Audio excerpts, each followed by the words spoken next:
C'est parti pour 3 jours de réflexion sur le thème de l'imagerie diagnostique à l'imagerie interventionnelle, où en est-on au Bénin. C'est sur cette thématique que l'Association des professionnels des sciences et techniques d'imagerie médicale du Bénin, l'APSTIM, vont apprécier toutes les situations en morphologie humaine et respecter les normes de qualité et de radioprotection à cette deuxième édition organisée par l'association. Selon Zinsou Boniface, ingénieur en imagerie au ministère de la Santé, cette deuxième journée pour le compte de l'année 2020 est indispensable. L'intérêt de cette deuxième journée, c'est de faire connaître au monde médical béninois et aussi dans la sous-région la branche qui est la radiologie interventionnelle vasculaire et qui est aussi une branche de l'imagerie médicale qui permet de faire du diagnostic ou aussi de faire des traitements.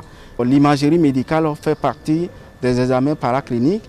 Donc on vous envoie par exemple dans un service d'imagerie médicale et qui s'occupe de vous faire bénéficier des actes de radiologie, d'échographie.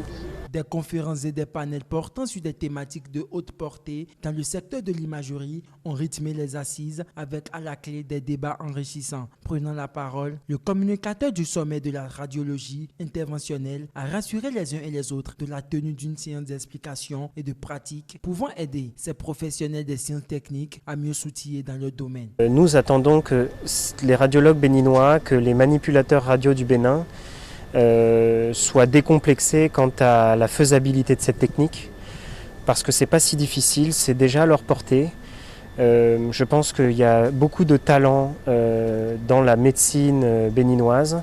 Nous avons prévu une journée complète pour essayer d'expliquer tous les aspects des techniques de radiologie interventionnelle mini-invasive, aussi bien les aspects techniques que les aspects d'anesthésie, de radioprotection, pour montrer et permettre d'aider également les autorités ministérielles du Bénin à se rendre compte du potentiel de ces techniques et de les aider à développer ce projet pour le Bénin dans un futur proche. Rappelons que c'est à l'issue de son assemblée générale constitutive du 6 octobre 2018 que l'association des professionnels des sciences et techniques d'imagerie médicale s'est fixé des objectifs, dont prioritairement l'organisation annuelle des journées d'échange scientifique.